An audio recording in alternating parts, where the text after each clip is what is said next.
there's you. Okay. Nice. So, hi to all the people at home. This is now week 6 in Contract B. So we are more than halfway, pretty much. The last substantive week is going to be week 11. So you don't have too many more weeks to put up with old AJ. There's a bonus for you. We have an exciting back half of term for you lined up. More of that fabulous case law that you've come to know and love from Contract B. This week you've been reading around performance and agreement and that kind of thing. That is super useful, and it will be useful after week 12, if you know what I mean.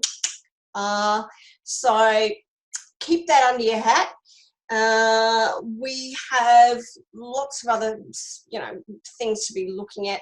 Termination by repudiation is one of my faves. We have the good old issue of damages, and we have we round out with a bit of a look at, a very light-hearted look at equitable remedies, because I don't think, a first-year unit for peeps that haven't done equity in any detail is going to really delve into the guts of equitable remedies, to put it elegantly. So then, after equitable remedies, we look at we look even more lightly at restitution. It's kind of like looking at restitution with one eye shut, with your head on a slant. Restitution. It's like navel gating or quantum physics. I like to compare restitutionary law to. Nice little interesting area, but unfortunately we don't really get to delve into any real detail. What's going to be helpful, Paris says. This week's readings on performance and agreement, discharge by performance and agreement, will be super useful post week 12. Yes, performance. I've just finished writing the exam, so it's fresh in my mind. And there was a bit of a discussion on Facebook this afternoon. Yes, for assignment 2, we should have that released either tonight after our session this evening, if I can stay awake long enough to give it one more final proofread before I release. Otherwise it'll be in the morning. And yes, we get to see Ben Evelyn again, with a fresh, merry band of people he interacts with. One unfortunate demise of one character, and then we get Ben Evelyn again in the exam. So you just can never get too much of a good thing. Tammy Lee hates Ben. You'll certainly hate him by the end of this term. So that's kind of a snapshot of what we have coming up. Tonight, though, was really more about, as I was saying before, an opportunity to just kick back, relax, and reflect on some of the skills building that I got you to do for the first assignment. BT Dubs, the marks for that should be coming out by Sunday within that 2-week limit. Unfortunately, I've had a host of other things to be doing, including writing your assignment and writing the exam and writing the deferred exam and writing the assessments for my honours unit and all sorts of things. So I have every confidence that it'll be fine. Yeah. Sorry, just one question. With the assignment, I noticed obviously there was a lot of people sort of going, we're all trying to find the forest for the trees, I guess, a little bit with the assignment. And I know I said it was my first bit back after having a little while off. After we get the results back, is it okay to actually make time with you to maybe go through and clear up where we haven't connected the dots? Because I do feel like that might be beneficial for me, because I did struggle a little bit. Sure. Samantha, I don't think you did contract A with me, did you? No, I did it as my first subject about 2 years ago. Oh, okay. Yeah, that's what I thought. Because my contract A peeps will know, normally I release an excruciatingly detailed answer guide that should answer every possible query from this universe and the next. And very much about grammar. I did read the I know, and grammar and footnotes also. Yeah, read all that. Yeah. Sweet. So that should answer your queries. And then what I get everyone to do is read through the answer guide. And if you still have queries after that, then set up a Zoom with me, and I'm more than happy to go through things. Some people in the past, particularly that have been like on the cusp of grades, so on the cusp of pass credit or on the cusp of credit distinction or distinction, high distinction, pardon me, have found it useful to come, and I'm not going to say come negotiate their mark with me because I don't do that, but have found it useful to come and talk with me about how they can lift their performance for the second assignment and then obviously for the exam. I will leave the exam discussion for a much later date because, please don't fail me. And Tammy Lee, oh dear. So yeah, the next logical discussion will be how to improve for the second assignment. And that's partially where, nice segue, we get to start our discussions for this evening, because, you know, I did get you to do some basic legal research for your assignment, your first assignment, and you will need to do some more for your second assignment, although it may assuage your fears somewhat to hear that I have deliberately given you a fairly narrowly focused assignment for the second assignment, because you need to limit your submissions to 8 minutes, and there are two separate issues that you need to address for the second assignment. You need to address Ben Evidence claim, and you need to address his opponent's counterclaim. And so, you know, you're looking at a total, like I said, of about 8 minutes to get through both things that you need to get across. And so the focus, the questions that I've actually asked you to submit on are quite laser focused. And I've given you the case law again that you need to be looking at. That's your logical starting point. And then, you know, you can fossick around the area and find other cases if you wish to do so. However, the magic bullet case, if you want to, you know, think of it that way, I have already provided everyone with the citation for. So everyone's on a level playing field in terms of the major case that I've drawn all the facts from again, because I don't like to ambush people. And then however you fossick onwards from there, I've given you a few, you know, ideas of other things other cases to look at.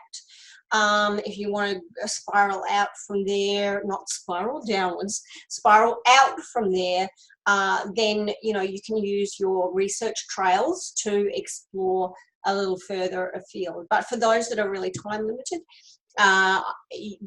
once again, the text and the casebook form the meats and bounds of the assessment piece, except for the cases that I've told you to read in full, which is the case that I will set out and give you the citation for.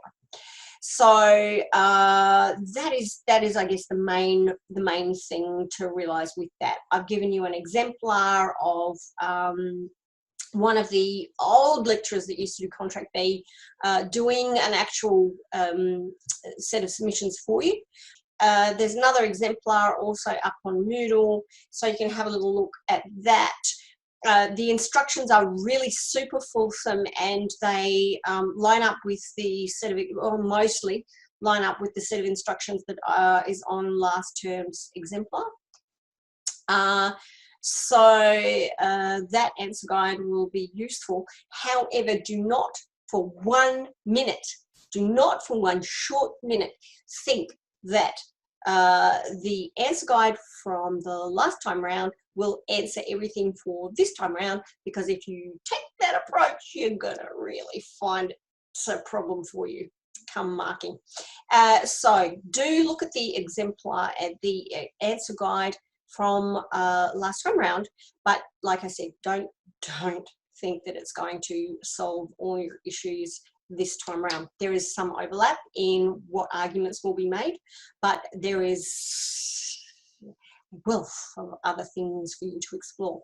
So that's a brief teaser trailer for the second assignment. I get super excited for this second assignment because what I do is I get you to choose whether you want to represent the plaintiff or the defendant. And so I will put up a poll, and then everyone needs to nominate in the poll who they want to represent, and I check the poll as I'm marking to make sure there's no hippity hop across from one to the other. And that poll then needs to be your final decision on who you're going to act for. And then I normally set up chat groups. If you're on the Facebook group, I set up chat groups for both teams, so that if it starts to feel like a bit more of a team atmosphere, because that's what I really want to get going for this second assignment. When you're involved in a large piece of litigation, any piece of litigation, anyway, the firms that I've been with, litigation is certainly not a solitary affair by any stretch of the imagination. If you're working for the instructing law firm, you will normally have a little team that's put together for that piece of litigation, and you'll be constantly bouncing ideas off of each other, talking about approaches, refining your thoughts, refining your understanding of the case law, so that when you finally put the brief together for your barrister, it's the best brief that it can be. If you are a barrister, it's a little more isolated than working in, the instructing solicitors team. However, they generally tend to work fairly closely together. The barrister will normally obviously be calling the shots and asking for this evidence, that evidence, and whenever barristers ask for something, everyone madly scrambles to do things as quickly as possible. But it's a real team atmosphere, and that's kind of what I wanted to get going for this piece of assessment, because there will be other times where you have group work during your degree. Some of you may have had encounters with group work already. Some of you may hate it, and that's all right. You're going to have to do a certain amount of it throughout your degree. But this is a really nice way to get the team feeling without the marks issue that often comes with formally administered group work. So you kind of get the touchy-feely kind of, fuzzy, warm, tree-hugging stuff, but you don't get all the pain that sometimes can accompany group work. So it's a good way to kind of ease you into group work for your later degree kind of studies. And if you're not involved in the Facebook group and you're not involved in those team chats, don't you sweat it, because I will set up a discussion forum on Moodle, one for each team as well. I'm more than happy for discussions to go on there, as much or as little as you guys feel the need.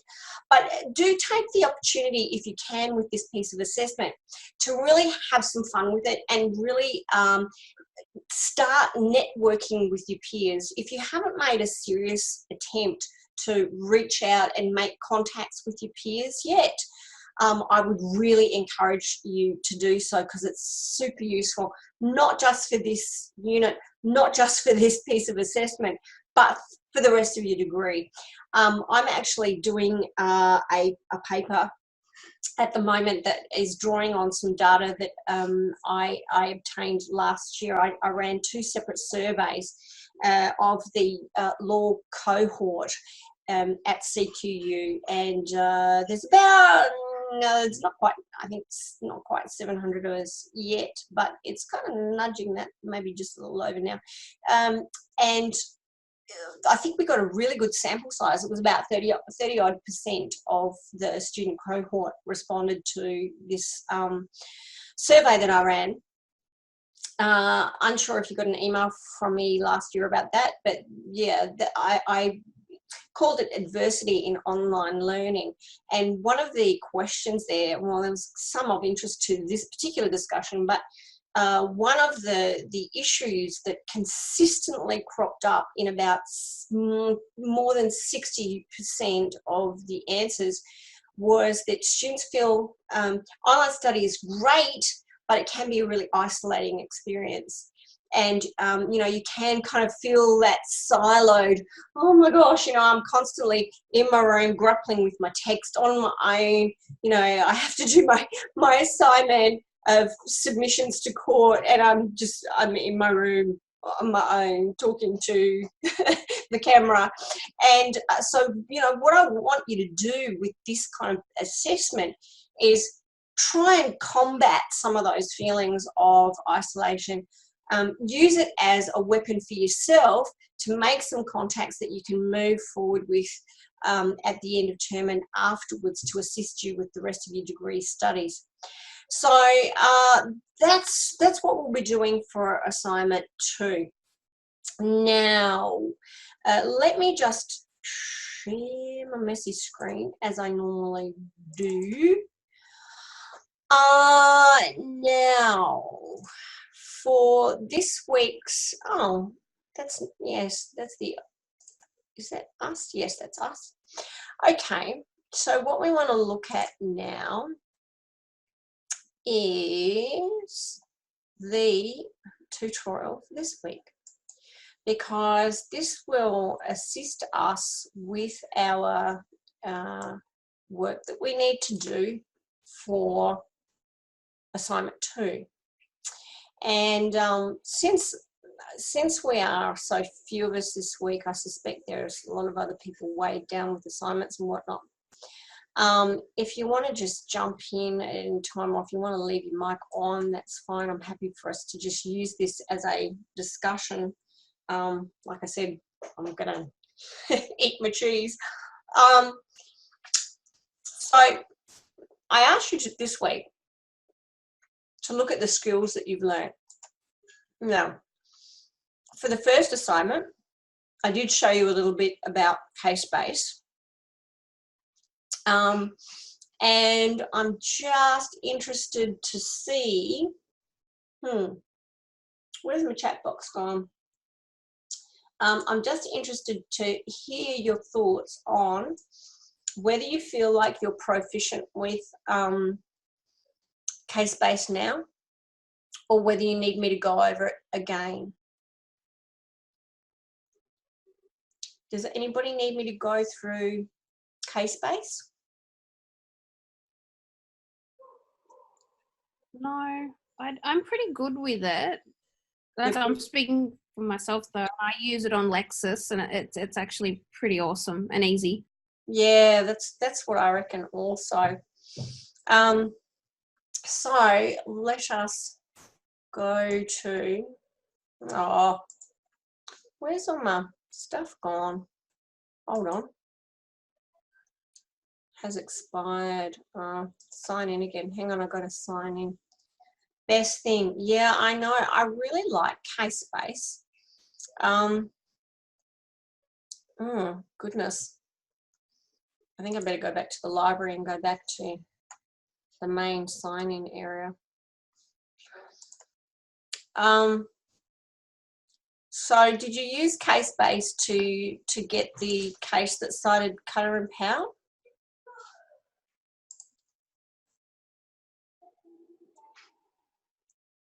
Did anybody use case-based, or did you use something else? Are you all defaulting to Westlaw?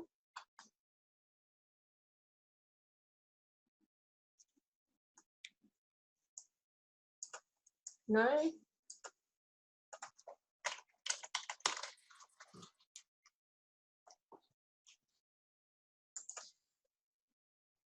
Case-based.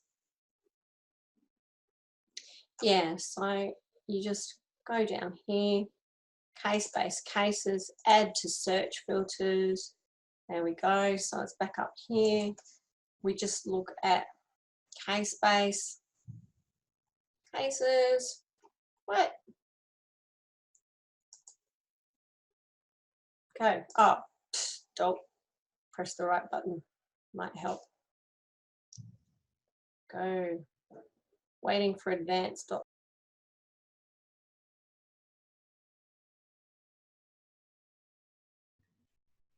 don't know what just happened. I I don't can know see either. Tam. That's weird. Did it stop recording? Now the recording thing's still there. Okay, good. All It's right. weird. That was do. Okay, so Cutter and Pal, we've come up with here, and then we just need to go here.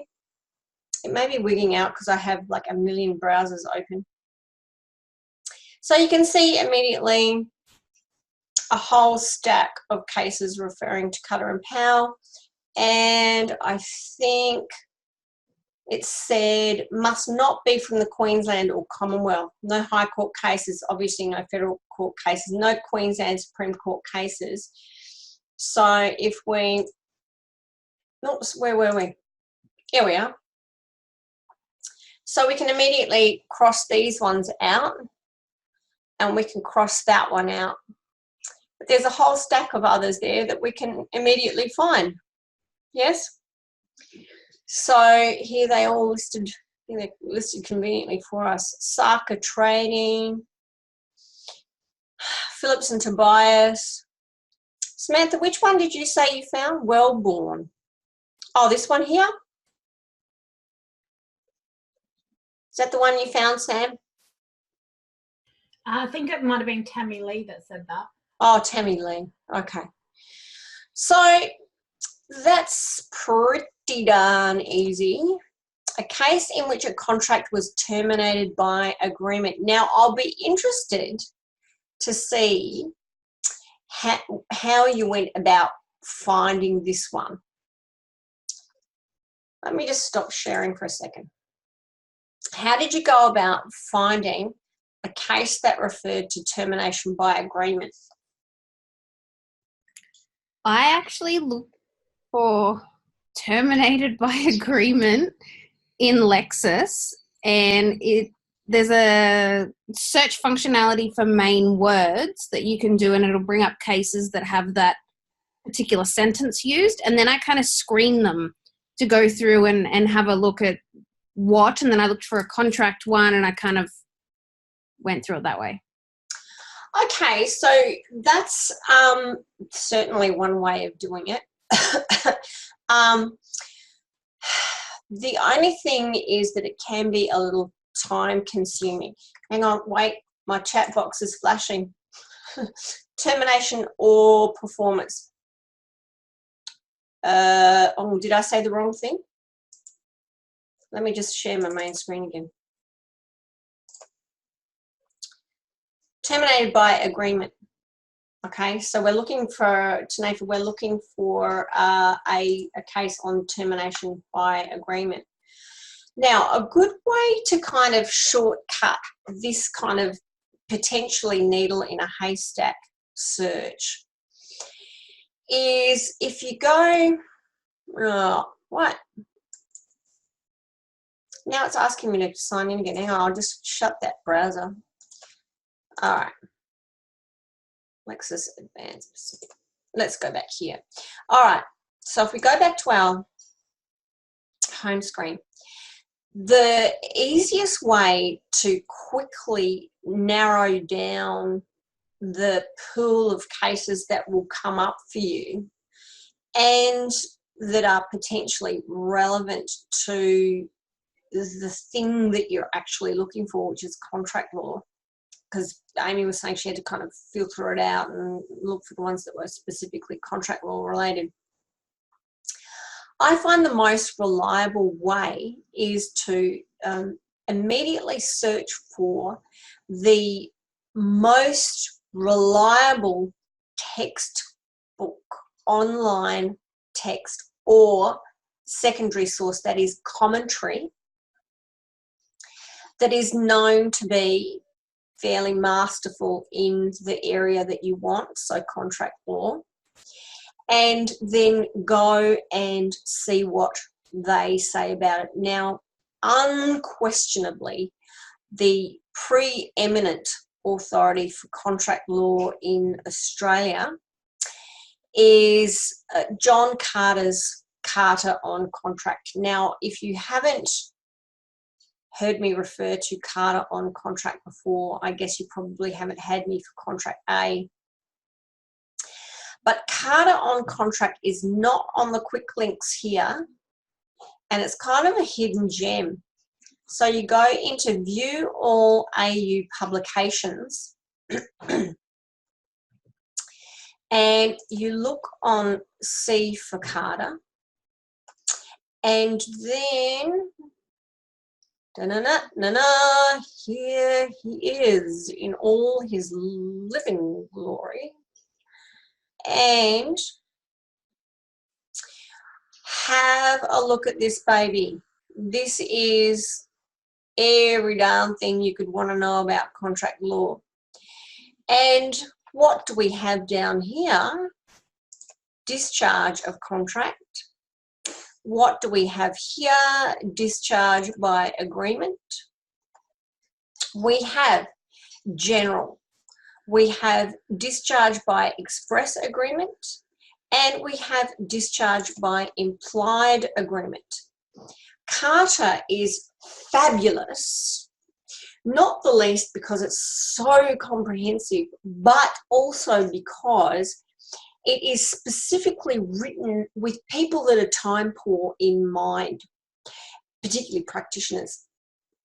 So what you have at the beginning of every chapter of Carter's is you have this wonderful bird's eye view of the area, okay, discharge by agreement.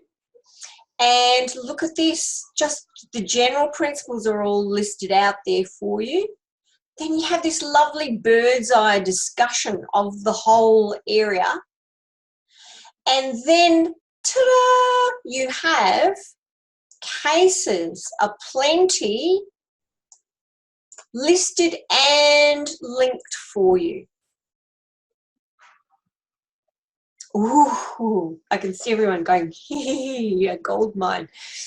So this is the way I would recommend looking for things like phrases in a particular area. So if you were doing criminal law, for example, and you wanted to look up something for your crim assignment, instead of just doing that needle in a haystack stuff, actually I'll just go back to the very beginning here. So instead of going back to that needle in a haystack stuff, look for the preeminent commentary in the area. And for crim, evidence in particular, you'd be looking at cross on evidence. That is the way I would tend to do things. Let's just, as a comparison, look, I was going to have everything all set up for you. In Westlaw, the closest thing that you can get when you're looking for a phrase like this, I think really, because it's it seems to me to be a bit more limited, is the Laws of Australia. Does anybody use Laws of Australia much? I'm glad to see you. I'm glad to see you shaking your heads. I know some people love Laws of Australia. For me, the problem with Laws of Australia is it's a good heads up kind of a service, in that it will give you some stuff, but it's likely to be a bit hit and miss, and it certainly won't be to the same level as a really good secondary authority like a recognised commentary service like cross on evidence or CADA on contract or, you know, that kind of thing. What's another one? Lahore on intellectual property. There's a host of them. Lahore on intellectual property is also available in the Lexis database. But here we have Laws of Australia. Now, look, you would still get there if you looked at Laws of Australia. You get this little paragraph of explanation. And you get, you know, a couple of cases. One's linked. However, you can see if you compare them, the results that we got from Lexis were, you know, much better. Did I just close CADA? I think I did. Don't.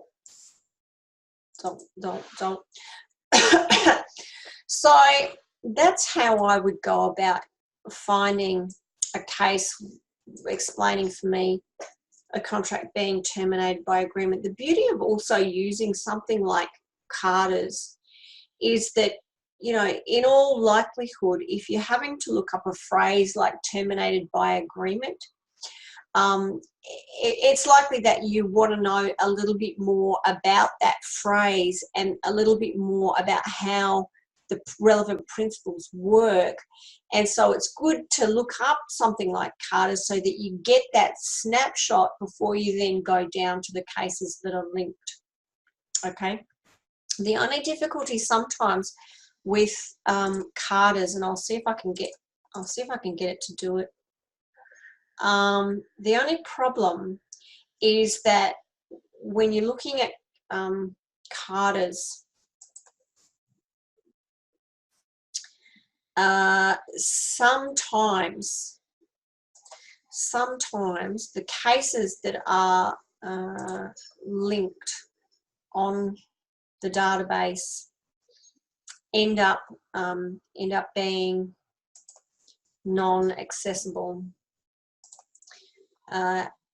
So if we go back to discharge by agreement, we go back to general, and we go back to where we were, and that's just the page that we were at previously.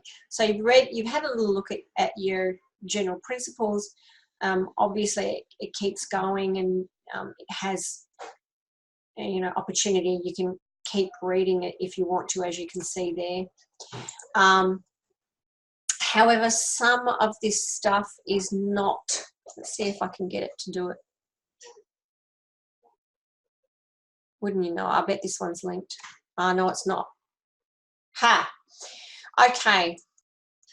So there are limitations. Some of them are not linked. However, if it's what you do have from looking at CADA is that you have the name of the case. Now, did that open as a separate browser? Yes, it did. You have the name of the case and the citation. So what you could potentially do is look up Westlaw UK or those other databases that deal specifically with English law.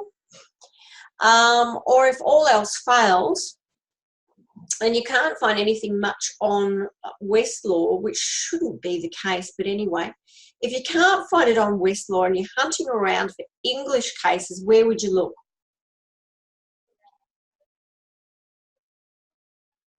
Anyone have any ideas?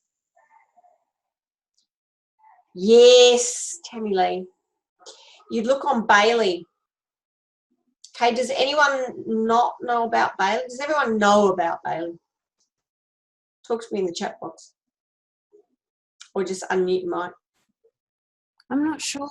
I'm not sure because sometimes I use Lexis and I'll filter for UK. Oh, you can yes. filter, right? Yeah, you can. So if you go up here, the only issue is a lot of the UK stuff is not here, unfortunately. Oh, like not on Lexis? Yeah. Oh. So if you're looking at commonly. I haven't heard of that before. That's crazy. I'll take off the, okay. So if I just do a search on Cutter and Powell, waiting music. Okay, so here, Cutter and Powell, then we think, oh, great. And then, see, it doesn't seem to be, oh, yeah, oh, hang on, it might be linked.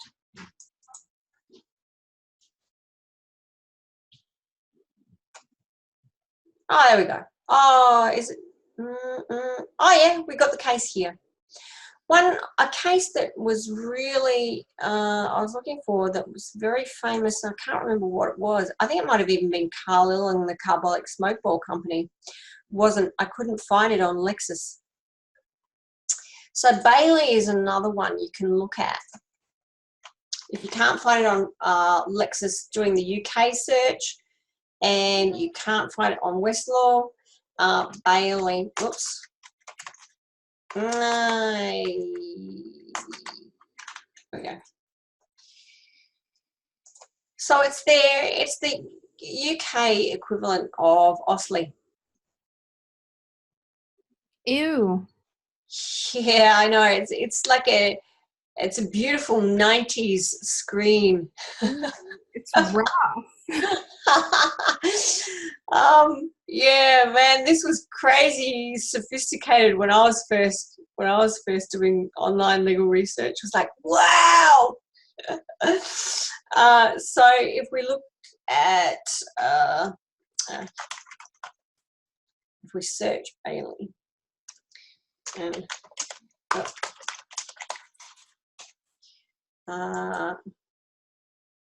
Hey AJ.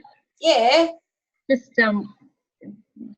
sidetracking with Carlyle. I went to lodge something at the courthouse, and they had a sign up saying that they were having a Carlyle smoke ball. So yeah, it was awesome. It was like $150 a ticket or something. So clearly I didn't go.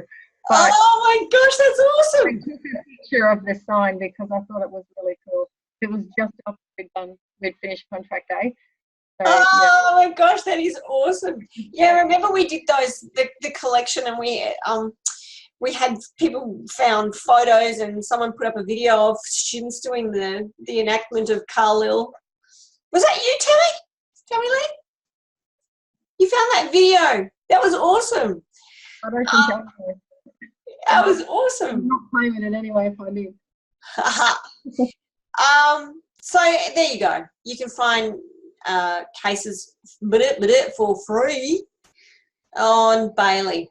So if you can't find it on the Lexis UK search, let's see if it's here. Carlyle.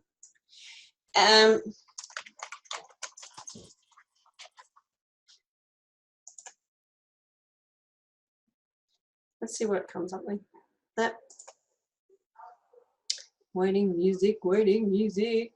Okay.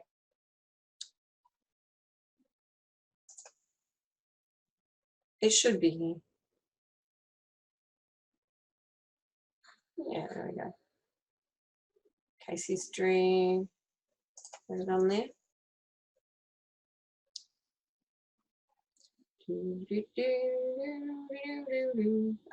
See? So, hence you may sometimes need to revert to, let's see if it's in All England reports.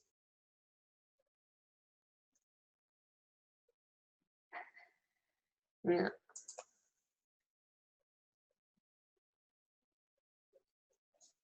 That one's not there. Oh yeah, it's there. But if you do hit a dead end, then Bailey's a good alternative.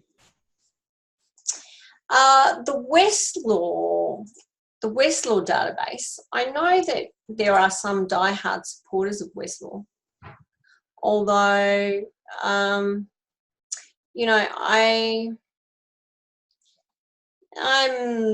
for me, the jury's out a bit. It has there are some subscriptions in there. Yeah, I prefer Lexis also.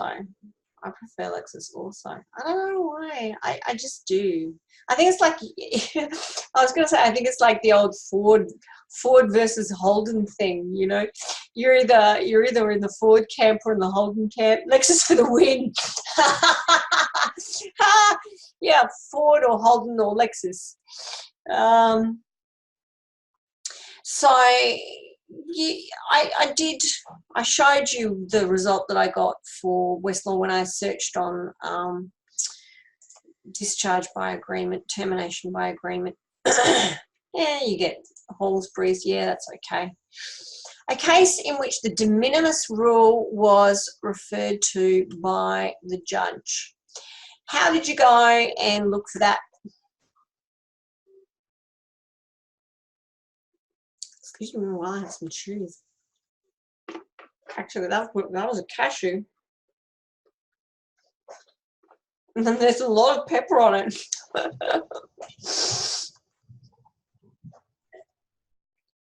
Haven't yet. Okay, so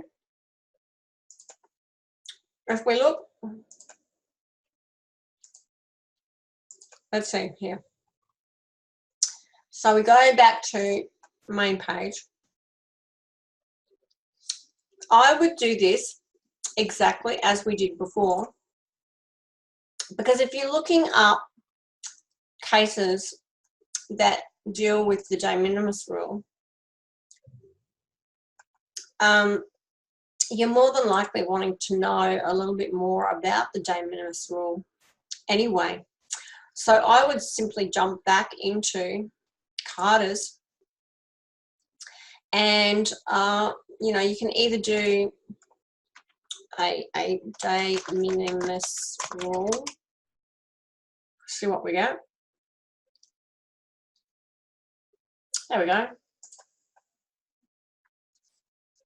You can see how nice and targeted it is. That's what I did. I did a word search and was able to find it.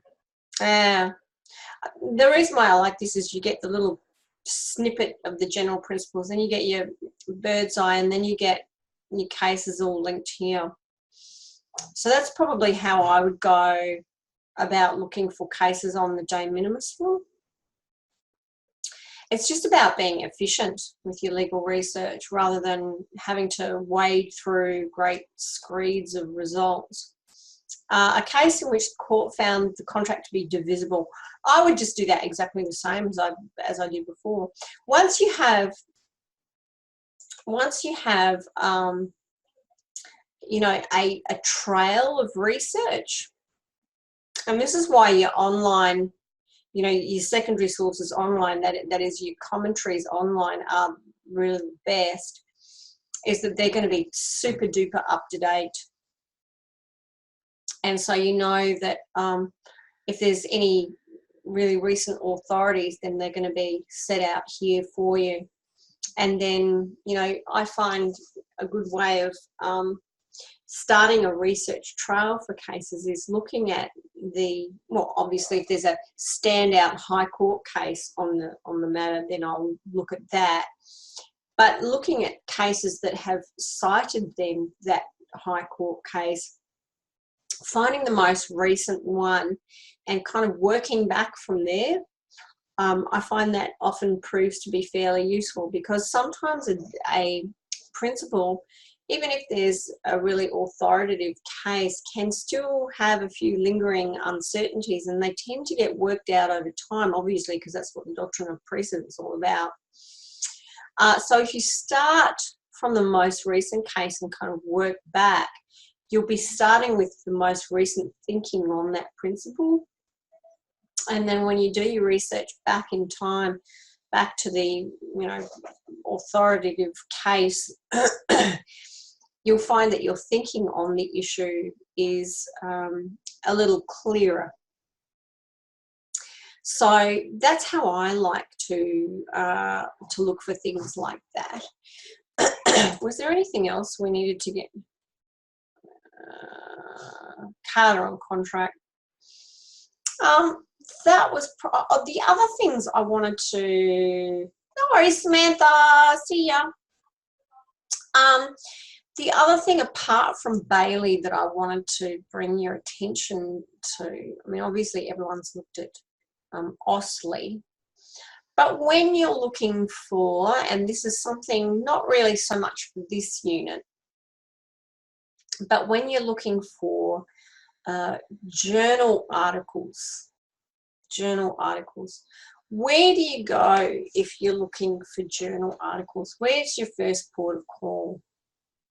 Online to the library, right? And then you access the databases through the library. I've got access via my other uni, so I kind of do both. But yeah, through the library, right? Yeah, through the library. And again, your principal tools for finding good journal articles will be, and isn't this lovely? I mean, the whole of the health sciences, you know, they have this massive set of databases, you know, PubMed and all the science stuff. With law, really good journal articles.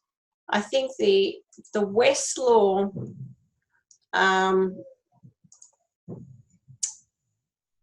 so the Westlaw database has a subscription to the Australian Legal Journal's citation database. So you'll find that articles will come up in this database that you need to look at, but they won't always be linked through this Westlaw database. You may need to go ahead and do a bit more of a FOSIC in the library database in a broader sense before you can get your hands on it. Okay, so if it is in the CQU library database somewhere, it should be linked through Westlaw, although I have had circumstances where it's come up with the Australian Legal Journal's citation indexy thing. Where is that? How do you make that larger? Oh, there we go. Australian Legal Journal's index. You may find that it says that it's not linked here, but if you go back to the library and then do another, just a broader search, so you go here and just do a good old, you know, needle in a haystack search and start typing the name of your journal article and hit return. Sometimes I have found that it will be linked in a different database outside of Westlaw. So it's a good function, this one, although you won't always get your fully available online text linked straight from here. The other obvious place to look is your Lexis. Good old Lexis. Now, if your two kind of gold star databases, that is Lexis and Westlaw, aren't turning you up anything, where do you go then? What do you look? What databases? I mean, apart from the usual, like I said, the needle in a haystack kind of search on the library front-facing page, where else do you go? I'd probably then go to Google Scholar. Like if I was kind of digging around, that would be my next location. Yes, exactly. So for those who haven't discovered the joys of Google Scholar, The peril, the the detriment, the the rabbit hole. You can just get lost in like looking for research. Like it's just so easy to dive down a hole in Google Scholar. It can be, but this is where I guess your approach with legal research has to be focused from the start, and you have to, it's no good going to Google Scholar first before you have a very clear idea of what it is that you want. I would suggest only going to Google Scholar, as I said, if Lexis and Westlaw didn't turn me up anything, and Like a last resort. yeah, and also the library database as well. And sometimes, like I said, I'll go back to, so if we got kind of desperate and went to the front-facing library page, the other databases that I find regularly will show me up a hit will be the Wiley online library, which holds just a stack of stuff. So Wiley is good. I've also found that JSTOR is very good. And as I said, sometimes on Westlaw for that Australian Legal Journals index, it'll say that we don't have it at CQU, but then if you go into these individual databases, sometimes you do find that we do have it. So JSTOR is another one, which you may find is able to assist you. I find this web interface for JSTOR not as convenient, not as appealing as the Wiley one, but Wiley and JSTOR, and also Taylor and Francis is another really good one. Okay. Super duper useful, this one. So there are 3 hits that you can try if you get nowhere with the citation, if you don't get a document that's downloadable through Westlaw. Failing that, as I said, then you kind of know what you're looking for. So Google Scholar would be your next step. The other really useful function, and I use Google Scholar a bit for this, is getting an idea of what the preeminent articles are like in the field that you're looking at. So if you're looking at, I don't know, let's just do a,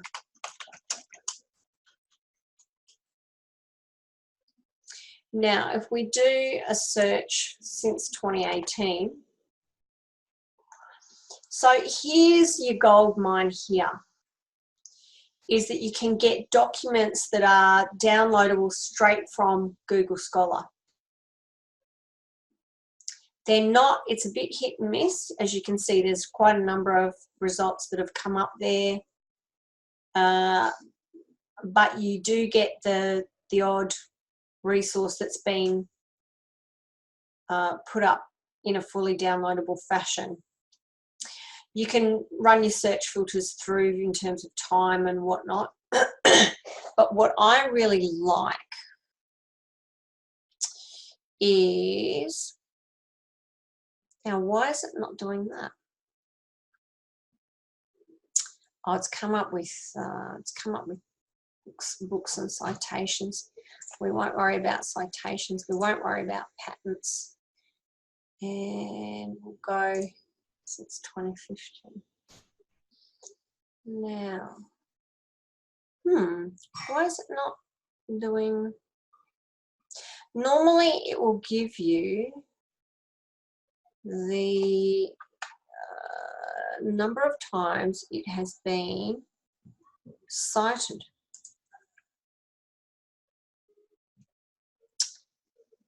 It's probably because there's books. What about if we go into one?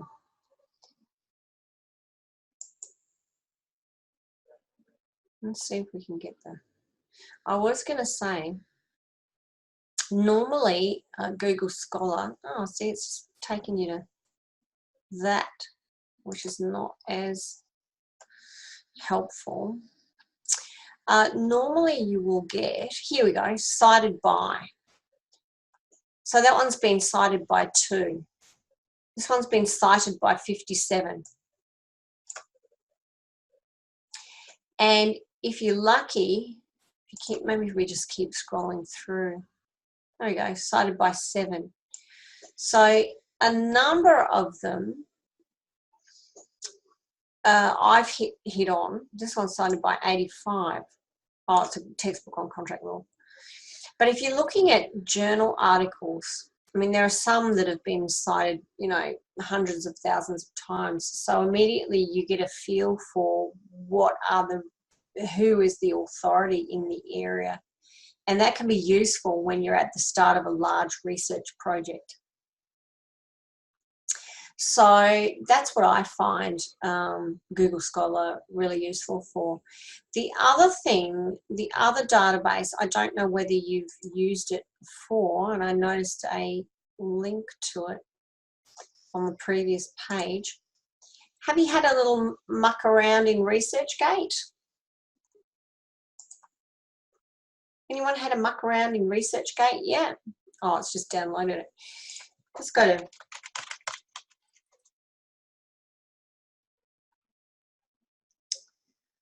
So if we go to ResearchGate,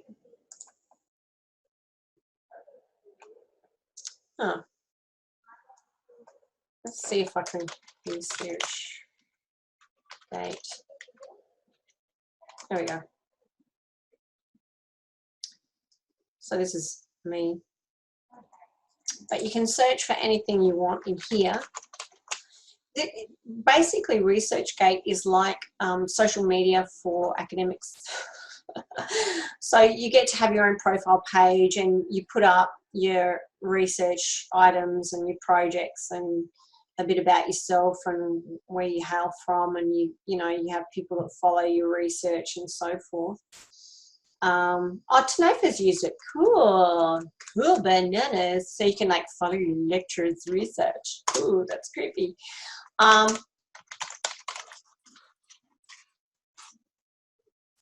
So if we do the same kind of search in ResearchGate, then we also have a number of, you know, articles that come up here. Now, some of them will be fairly old, some of them might be quite recent, okay? But if you go on to an example, oh, look,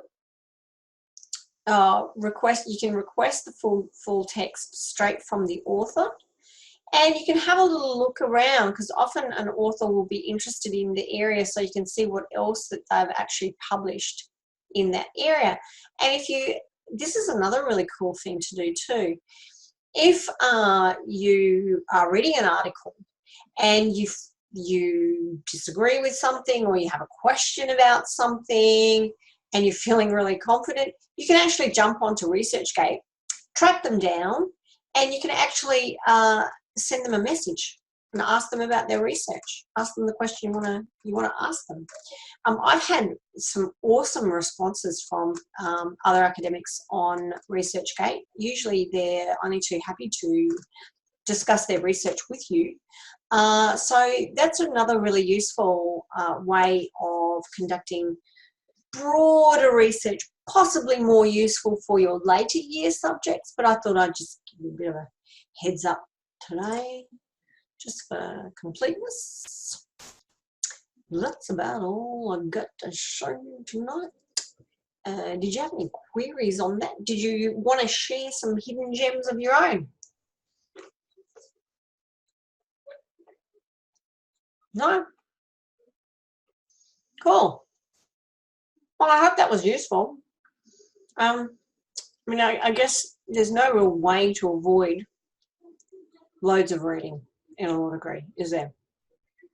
But what you want to do is you want to do your research efficiently. And knowing the right databases is key. For this unit, Carter on contract. In fact, for those students, because I have had a couple of people contact me and say, oh, I've only got the 2013 text. as I've said to you before, I've put some links up in the unit profile that will assist you there. But if you want a fulsome reading in an area and you don't have the 2018 text, or you don't, goodness, you don't have any text, you could do much, much worse than looking at CARTA on contract.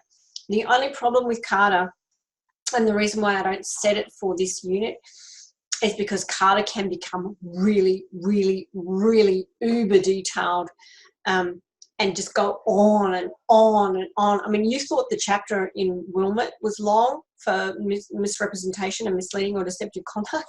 Now look at CARTA. So it can be a little overwhelming. But in terms of just general research, and if you're fossicking around for stuff, you need to find things like you're looking for the phrase discharge by agreement, or, you know, the de minimis rule or something like that. CARTA is super useful in terms of starting that research trail, finding yourself some really good recent cases and working back from there, getting a snapshot of an understanding with that bird's eye section that they have up top. They're all really good things about CARTA. Cool. I'm going to go and check that second assignment now. And if I get a chance to do so, I will put it up this evening. Like I said, otherwise, latest it'll be up for you tomorrow. Go forth and conquer. I have a lot of marking left to do, so before we convene, it'll be done, as I said, by Sunday for you. So, cool. Nah, you'll be fine. All right. Go forth and conquer, people, and I shall check you next week. Bye.